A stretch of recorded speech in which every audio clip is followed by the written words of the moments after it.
S ಜೈಲಿನಲ್ಲಿ ದಾಸನ ಬಿಂದಾಸ್ ಲೈಫ್ಗೆ ಒಂದು ಬಿಗ್ ಟ್ವಿಸ್ಟ್ ಸಿಕ್ಕಿದೆ. ದರ್ಶನ್ ಅವರಿಗೆ ಟೀ ಸಿಗರೆಟ್ ಮಾತ್ರವಲ್ಲ, ಶಿವಾಜಿ ಮಿಲಿಟರಿ ಹೋಟೆಲ್ ಬಿರಿಯಾನಿ ಕೂಡ ಸಪ್ಲೈ ಮಾಡಲಾಗ್ತಿದೆ.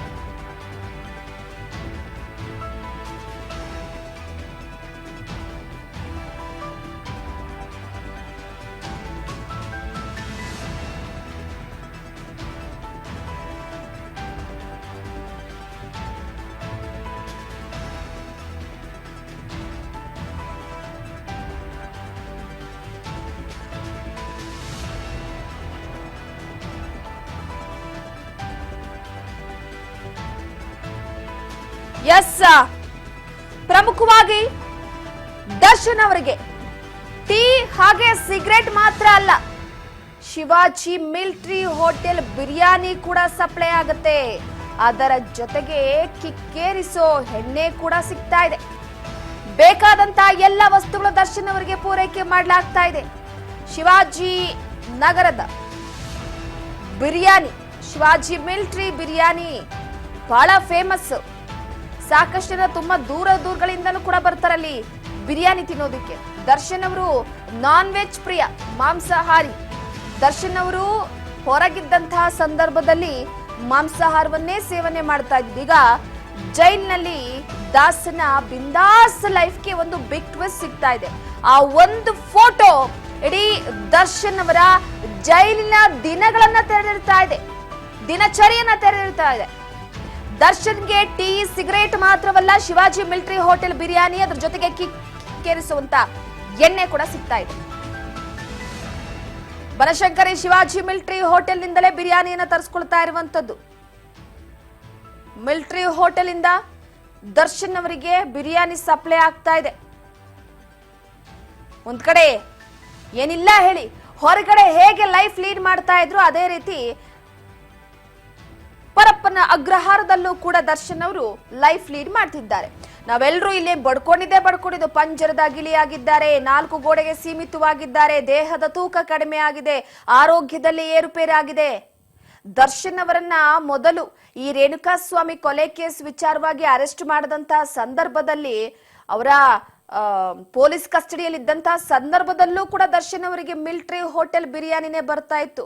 ಈ ಶಿವಾಜಿ ಮಿಲಿಟರಿ ಹೋಟೆಲ್ ಬಿರಿಯಾನಿ ಬನಶಂಕರಿಯಲ್ಲಿದೆ. ಊಟದ ಜೊತೆಗೆ ಬೇಕಾದಂತಹ ಅಂದ್ರೆ ಕಿಕ್ಕೇರಿಸೋ ಎಣ್ಣೆ ಕೂಡ ಸಿಗ್ತಾ ಇದೆ. ದರ್ಶನ್ ಅವರು ಒಬ್ಬರೇ ಕೂತು ಎಣ್ಣೆ ಕುಡಿತಾ ಇಲ್ಲ. ಜೈಲಿನಲ್ಲಿರುವಂತಹ ನಟೋರಿಯಸ್ ಕೈದಿಗಳ ಜೊತೆ ದರ್ಶನ್ ಅವರು ಎಣ್ಣೆ ಪಾರ್ಟಿಯಲ್ಲಿ ಮುಳುಗೇಳ್ತಾ ಇದ್ದಾರೆ. ಅವರಿಗೆ ಈಗ ಜೈಲಂತ ಭಾಸವಾಗ್ತಾ ಇಲ್ಲ. ಅಲ್ಲಿ ಇಷ್ಟೊಂದು ಜನ ನಟೋರಿಯಸ್, ವಿಲ್ಸನ್ ಗಾರ್ಡನ್ ನಾಗರಾಜ್, ಕುಳ್ಳಾ ಸೀನಾ ಅವರೆಲ್ಲ ಏನ್ ಕಡಿಮೆ ಅನ್ಕೊಂಡಿದ್ದೀರಾ? ಸದ್ಯದ ಮಟ್ಟಿಗೆ ಇವರಿಬ್ಬರ ಮೇಲೆ ಎಷ್ಟೊಂದು ಕೇಸ್ ಇದೆ ಅಂತಂದ್ರೆ ತಲೆ ಕೆಳಗಾಗೋಗ್ಬಿಡ್ತೀರಾ, ಆ ರೀತಿ ಇದ್ದಂತ ಕೇಸ್ಗಳಿದೆ. ಸೊ ಪ್ರಮುಖವಾಗಿ ಒಂದ್ ಕಡೆ ಈಗ ದರ್ಶನ್ ಅವರಿಗೆ ಸದ್ಯದ ಮಟ್ಟಿಗೆ ಅವರ ಆ ಒಂದು ಸಂಬಂಧ ಎಲ್ಲೋ ಒಂದು ಕಡೆ ಸ್ವಲ್ಪ ಅವರಿಗೆ ಆಪತ್ತನ್ನ ಈಗ ತಂದಿರುವಂಥದ್ದು. ರೇಣುಕಾಸ್ವಾಮಿ ಕೊಲೆ ಪ್ರಕರಣದಲ್ಲಿ ಈಗ ಮುಕ್ತಾಯದ ಹಂತದಲ್ಲಿದೆ. ಇದರ ನಡುವೆ ನಟ ದರ್ಶನ್ ಜೊತೆ ಪಾತಕಿ ವಿಲ್ಸನ್ ಗಾರ್ಡನ್ ಕಾಣಿಸ್ಕೊಂಡಿರುವಂತದ್ದು ಭಾರಿ ವೈರಲ್ ಆಗ್ತಾ ಇದೆ ಫೋಟೋ. ಅವ್ರ ಹಿನ್ನೆಲೆ ಏನು, ಯಾರು ಈ ವಿಲ್ಸನ್ ಗಾರ್ಡನ್ ನಾಗರಾಜ್ ಅನ್ನುವಂತ ಒಂದು ಪ್ರಶ್ನೆ ಕಾಡುತ್ತೆ. ಒಂದ್ ಕಡೆ ನಟ ದರ್ಶನ್ ಅವರು ಈಗಾಗಲೇ ಜೈಲು ಸೇರಿ 2 ತಿಂಗಳಾಗಿ ಹೋಗ್ಬಿಟ್ಟಿದೆ, ಇನ್ನೂ ಕೂಡ ಬುದ್ಧಿ ಕಲ್ತಿಲ್ಲ ದರ್ಶನ್. ವಿಲ್ಸನ್ ಗಾರ್ಡನ್ ನಾಗರಾಜನ ಜೊತೆ ಕುಳಿತು ಸಿಗರೆಟ್ ಸೇದ್ತಾ ಇದ್ದಾರೆ ನೋಡಿ. ಆ ಸಿಗರೆಟ್ ಸೇದ್ತಾ ಇರುವಂತದ್ದು ಈಗ ಭಾರಿ ವೈರಲ್ ಆಗ್ತಾ ಇದೆ. ವಿಲ್ಸನ್ ಗಾರ್ಡನ್ ನಾಗರಾಜ್ ಅಪರಾಧ ಪ್ರಕರಣಗಳ ದೊಡ್ಡ ಪಟ್ಟಿಯೇ ಇದೆ. ಡಿ ಗ್ಯಾಂಗ್ ಬೇರೆ ಜೈಲಿಗೆ ಶಿಫ್ಟ್ ಆಗುವ ಸಾಧ್ಯತೆ ಇದೆ. ನಾಗರ ಟೀಮ್ ಅಥವಾ ಡಿ ಗ್ಯಾಂಗ್ ಬೇರೆ ಜೈಲಿಗೆ ಶಿಫ್ಟ್ ಆಗುತ್ತಾ? ಹಿರಿಯ ಅಧಿಕಾರಿಗಳಿಂದ ದರ್ಶನ್ ಗ್ಯಾಂಗ್ ಅನ್ನ ಬೇರೆ ಕಡೆಗೆ ಶಿಫ್ಟ್ ಮಾಡೋದಕ್ಕೆ ನಿರ್ಧಾರ ಮಾಡಲಾಗಿದೆ. ವಿಲ್ಸನ್ ಗಾರ್ಡನ್ ನಾಗ, ಬೇಕರಿ ರಘು, ಆಪ್ತ ನಾಗರಾಜ್, ಪವನ್ ಭಾಗಿಯಾಗಿರೋದು ಬೆಳಕಿಗೆ ಬಂದಿರುವಂತದ್ದು. ದರ್ಶನ್ಗೆ ಇಷ್ಟೆಲ್ಲಾ ವ್ಯವಸ್ಥೆ ಮಾಡ್ತಿರೋದು ಆ ಒಬ್ಬ ರೌಡಿ ಶೀಟರ್ ಅಂತ ಹೇಳಲಾಗ್ತಾ ಇದೆ. ಸೊ ಸದ್ಯದ ಮಟ್ಟಿಗೆ ದರ್ಶನ್ ಅಂಡ್ ಗ್ಯಾಂಗ್ ಅನ್ನ ಬೇರೆ ಜೈಲಿಗೆ ಶಿಫ್ಟ್ ಮಾಡೋದಕ್ಕೆ ನಿರ್ಧಾರವನ್ನ ಮಾಡಲಾಗ್ತಾ ಇದೆ. ಬೇರೆ ಜೈಲಿಗೆ ಶಿಫ್ಟ್ ಆಗುತ್ತಾ? ಹಾಗಿದ್ರೆ ಇಡೀ ಜೈಲನ್ನ ನಿಯಂತ್ರಣ ಮಾಡಿದ್ದಾನೆ ಅದೇ ರೌಡಿ ಶೀಟರ್. ಜೈಲಿಗೆ ಹಳೆ ಕೈದಿಯಾಗಿದ್ದಾನೆ, ಆತನಿಂದಲೇ ದರ್ಶನ್ಗೆ ಸಕಲ ವ್ಯವಸ್ಥೆಯನ್ನ ಕೊಡಿಸಲಾಗ್ತಾ ಇದೆ. ಸಂಜೆ ವೇಳೆ 2 ಟೀಮ್ ಪೈಕಿ ಒಂದು ಟೀಮ್ ಶಿಫ್ಟ್ ಮಾಡುವ ಸಾಧ್ಯತೆ ಇದೆ. ಯಾವ ಟೀಮ್ ಅನ್ನ ಶಿಫ್ಟ್ ಮಾಡ್ತಾರೋ ಗೊತ್ತಿಲ್ಲ.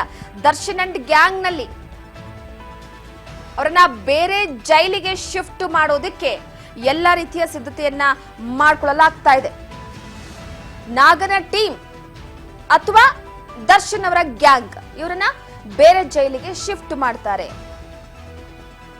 ರೌಡಿ ಮಹೇಶ್ ಕೊಲೆಯಲ್ಲಿ ಪ್ರಮುಖ ಆರೋಪಿಯಾಗಿ ಈ ವಿಲ್ಸನ್ ಗಾರ್ಡನ್ ನಾಗ ಶರಣಾಗಿದ್ರು. ವಿಲ್ಸನ್ ಗಾರ್ಡನ್ ನಾಗ ಒಂದು ರೀತಿ ಪ್ರಮುಖ ಆರೋಪಿ. ಅವ್ರ ಮೇಲೆ ಸಾಕಷ್ಟು ಕೊಲೆ ಪ್ರಕರಣಗಳು ದಾಖಲಾಗಿವೆ.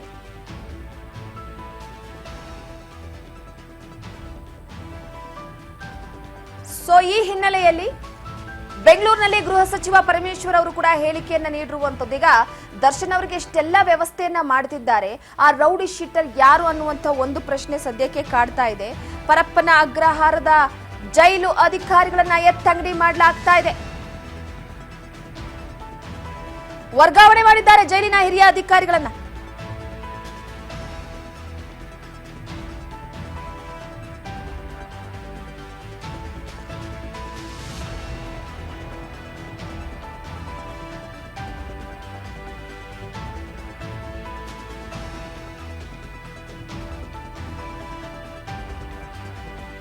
ಸದ್ಯಕ್ಕೆ ಜೈಲಿನ ಹಿರಿಯ ಅಧಿಕಾರಿಗಳನ್ನ ವರ್ಗಾವಣೆ ಮಾಡಿರುವಂತದ್ದು.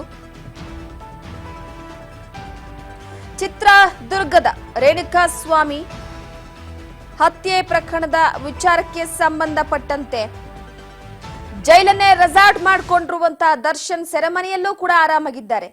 ಪರಪ್ಪನ ಅಗ್ರಹಾರದಲ್ಲಿ ಆರೋಪಿ ದರ್ಶನ್ಗೆ ರಾಜಾತಿಥ್ಯವನ್ನ ನೀಡ್ತಾ ಇರುವಂತಹ ಫೋಟೋ ಈಗ ವೈರಲ್ ಆದ ನಂತರ ಸದ್ಯದ ಮಟ್ಟಿಗೆ ಕೆಲವೊಂದಿಷ್ಟು ಹಿರಿಯ ಅಧಿಕಾರಿಗಳನ್ನ ವರ್ಗಾವಣೆ ಮಾಡಲಾಗ್ತಾ ಇದೆ. ಕಾಣ್ಲಿಲ್ಲ ಅಂತ ನಾನು ಹೇಳಿಲ್ಲ, ಅದನ್ನ ನೋಡಿಲ್ಲ, ಅವರು ನೋಡಿ ಕ್ರಮ ತಗೋಬೇಕಾಗಿತ್ತು. ಅದು ತಗೊಂಡಿಲ್ಲ ಅಂತ ತಾನೇ ಈಗ ಹೇಳ್ತಾ ಇರೋದು. ಈಗ ಅವ್ರು ಬಂಧಿಸ್ದಾಗ್ಲೇ ತಮ್ಮ ಮೇಲೆ ಸಾಕಷ್ಟು ಒತ್ತಡ ಇತ್ತು ತಮ್ಮ ಸಂಪುಟ ಸಹೋದ್ಯೋಗಿಗಳಿಂದ ಅಂತ. ಯಾರು ಒತ್ತಡನೂ ಇಲ್ಲ ರೀ. ನೋಡಿ, ಯಾರು ಒತ್ತಡನೂ ಇಲ್ಲ. ನನಗೆ ಯಾರು ಒತ್ತಡನೂ ಇಲ್ಲ. ಈ ಒತ್ತಡ ಯಾರು ನಮ್ಗೆ ಯಾರು ನನ್ನ ಲೆವೆಲ್ ವರೆಗೆ ಯಾರು ಮುಟ್ಟೋದಕ್ಕೂ ಸಾಧ್ಯ ಇಲ್ಲ. ಮೋಸ್ಟ್ಲಿ ಫೋಟೋ ರಿವೀಲ್ ಆಗಿರ್ಲಿಲ್ಲ ಅಂದ್ರೆ ಇದು ಇನ್ನೂ ನಡೀತಾ ಇರ್ತಿತ್ತು. ಹಾಗಾದ್ರೆ ಗೊತ್ತಿಲ್ಲಪ್ಪ. ನೀವೀಗ ಆಚೆ ಬಂದಿದ್ಯಲ್ಲ, ಈಗ ಸರಿ ಮಾಡೋಣ. ಸರಿ ಮಾಡಿ ಏನ್ ಬಿಗಿ ಮಾಡ್ಬೇಕು ಅದನ್ನ ಮಾಡ್ತೀವಿ. ಯಾರ ಒತ್ತಡಕ್ಕೂ ಮನೆಯಲ್ಲ.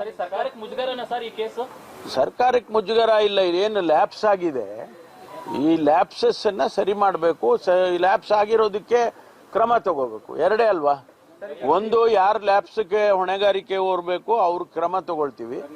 ಎರಡನೇದು, ಮುಂದೆ ಈ ರೀತಿ ಆಗದಾಗೆ ನೋಡ್ಕೊಳ್ತೀವಿ.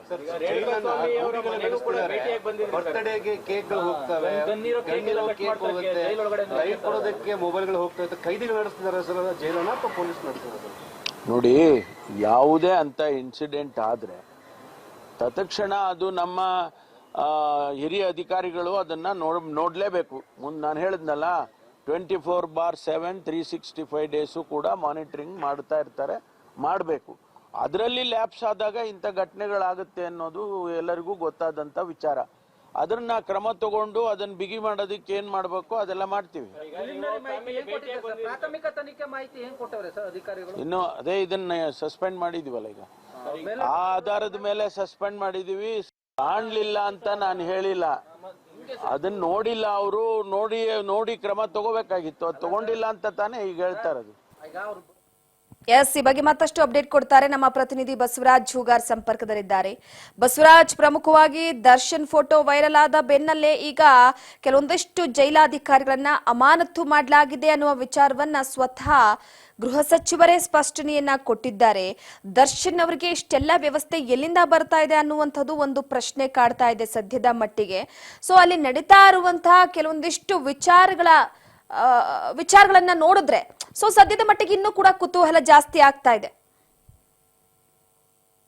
ಖಂಡಿತವಾಗಲೂ ಕೂಡ ನಿನ್ನೆ ಏನು ನಟ ದರ್ಶನ್ ಅವರ ಫೋಟೋ ಏನು ವೈರಲ್ ಆಯ್ತು, ಈ ವೈರಲ್ ಆದಂತ ಸಂದರ್ಭದಲ್ಲಿ ಪರಪ್ಪನ ಅಗ್ರಹಾರದ ಜೈಲಿನಲ್ಲಿ ಯಾವ ರೀತಿಯಾಗಿ ನಟ ದರ್ಶನ್ ಅವರಿಗೆ ಸೇರಿದಂತೆ ಅಲ್ಲಿರ್ತಕ್ಕಂಥ ಕೈದಿಗಳಿಗೆ ಯಾವ ರೀತಿ ಟ್ರೀಟ್ಮೆಂಟ್ ಸಿಗ್ತಾ ಇದೆ, ಯಾವ ರೀತಿ ವ್ಯವಸ್ಥೆ ಸಿಗ್ತಾ ಇದೆ ಅನ್ನುವಂಥದ್ದು ಇಡೀ ರಾಜ್ಯ ದೊಡ್ಡ ಮಟ್ಟದಲ್ಲಿ ಸುದ್ದಿಯಾಗಿತ್ತು. ಈ ಒಂದು ವಿಚಾರಕ್ಕೆ ಸಂಬಂಧಪಟ್ಟಂತೆ ಇವತ್ತು ಗೃಹ ಸಚಿವರಾಗಿರ್ತಕ್ಕಂಥ ಡಾಕ್ಟರ್ ಜಿ ಪರಮೇಶ್ವರ್ ಅವರು ಕೂಡ ಹೇಳಿಕೆಯನ್ನ ಕೊಟ್ಟಿರ್ತಕ್ಕಂಥದ್ದು. ಈಗಾಗಲೇ ಅಧಿಕಾರಿಗಳನ್ನ ಒಂದ್ ಕಡೆ ಸಸ್ಪೆಂಡ್ ಮಾಡಿದೀವಿ, ಮತ್ತೆ ಅವ್ರ ಮೇಲೆ ಕಾನೂನು ರೀತಿಯಲ್ಲೂ ಕೂಡ ಕ್ರಮ ಕೈಗೊಳ್ಳುತ್ತೇವೆ, ಮತ್ತೆ ಜೈಲಿನ ಅಧಿಕಾರಿ ಏನಾದ್ರು ಸೂಪರ್ಡೆಂಟ್ ಏನಾದ್ರು ತಪ್ಪು ಮಾಡಿದ್ರೆ ಅವ್ರೇನಾದ್ರು ಅದರಲ್ಲಿ ಅವ್ರನ್ನು ಕೂಡ ನಾವು ಅವ್ರ ಮೇಲೂ ಕೂಡ ಕ್ರಮ ಕೈಗೊಳ್ತೇವೆ ಅನ್ನುವಂಥದ್ದನ್ನು ಕೂಡ ಈಗ ಗೃಹ ಸಚಿವರಾಗಿರ್ತಕ್ಕಂಥ ಪರಮೇಶ್ವರ್ ಅವರು ಹೇಳಿರುವಂಥದ್ದು. ಈಗಾಗಲೇ ಅಲ್ಲಿ ಮೊಬೈಲ್ ಹೇಗೆ ಒಳಗೆ ಹೋಯ್ತು ಅನ್ನುವಂಥದ್ದು ಕೂಡ ತನಿಖೆ ಮಾಡಬೇಕಾಗುತ್ತೆ. ಈಗಾಗಲೇ ಏನು ನೆಟ್ವರ್ಕ್ ಜಾಮ್ಗಳನ್ನು ಕೂಡ ನಾವು ಹಾಕಿದ್ದೇವೆ, CCTV ಕ್ಯಾಮ್ರಾಗಳನ್ನ ಹಾಕಿದ್ದೇವೆ, ಅಲ್ಲಿ ಹಿರಿಯ ಅಧಿಕಾರಿಗಳು ಮಾನಿಟರ್ ಮಾಡ್ತಿರ್ತಾರೆ.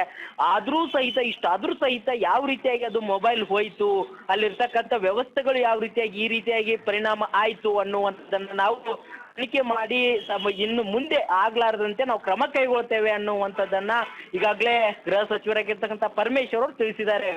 ರೂಪಾ, ಹಾಗೆ ಒಂದು ಕಡೆ ಈಗ ಸದ್ಯದ ಮಟ್ಟಿಗೆ ಈ ಪರಪ್ಪನ ಅಗ್ರಹಾರದ ಕರ್ಮಕಾಂಡ ಬಗೆದಷ್ಟು ಬಯಲಾಗ್ತಾ ಇರುವಂತದ್ದು. ಅಲ್ಲಿ ಎಣ್ಣೆ ಸಿಗ್ತಾ ಇದೆ, ಸಿಗರೇಟ್ ಸಿಗ್ತಾ ಇದೆ, ಫೋನ್ಗಳು ಸಿಗ್ತಾ ಇದೆ, ಕಂತೆ ನೋಟ್ಗಳು ಸಿಗ್ತಾ ಇದೆ, ಕೆಲವೊಂದಿಷ್ಟು ವೆಪನ್ಗಳು ಕೂಡ ಸಿಗ್ತಾ ಇರುವಂತದ್ದು. ಪರಪ್ಪನ ಅಗ್ರಹಾರದಲ್ಲಿ ನಡೆಯುವಂತಹ ಕರ್ಮಕಾಂಡದ ವಿಚಾರವಾಗಿ ಅಲ್ಲಿರುವಂತಹ ಕೆಲವೊಂದಿಷ್ಟು ಮೇಲಾಧಿಕಾರಿಗಳು ಕೂಡ ಕಂಪ್ಲೇಂಟ್ ಅನ್ನ ಕೊಟ್ಟಿದ್ರು. ಆದ್ರೂ ಕೂಡ ಸರ್ಕಾರ ಗಮನ ಹರಿಸಿರ್ಲಿಲ್ಲ, ಮೇಲಾಧಿಕಾರಿಗಳು ಕೂಡ ಈ ವಿಚಾರವಾಗಿ ಗಮನ ಹರಿಸಿರ್ಲಿಲ್ಲ.